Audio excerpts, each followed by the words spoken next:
여러분 안녕하세요. 대한민국 영어 감잡기 프로젝트 데미안과 함께하는 너쉬영북 시간입니다.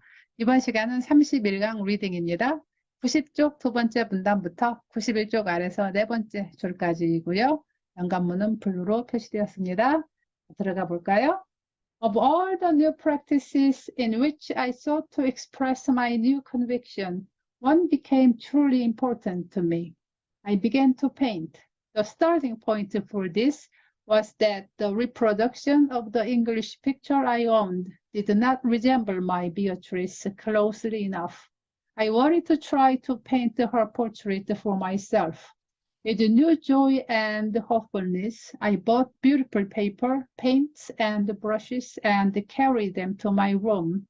I had just been given one of my own, and prepared my palette, glass, porcelain dishes, and pencils.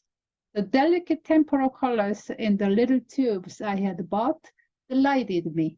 Among them was a fiery chrome green that, I think, I can still see today as it flashed up for the first time in the small white dish.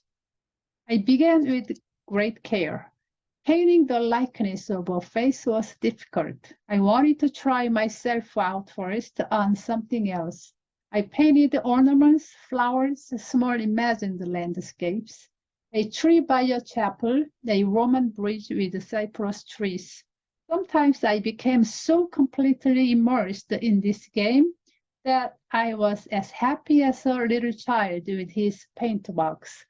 Finally, I set out on my portrait of Beatrice. A few attempts failed completely and I discarded them. The more I sought to imagine the face of the girl I had encountered here and there on the street, the less successful I was.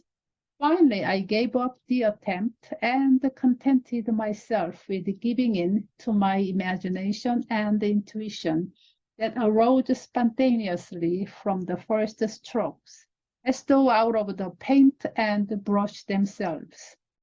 It was a dream face that emerged, and I was not dissatisfied with it.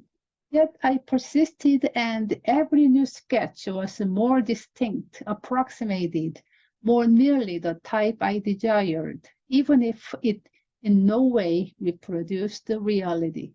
I grew more and more accustomed to idly drawing lines with a dreaming paintbrush and to coloring areas for which I had no model in mind, that were the result of playful fumblings of my subconscious.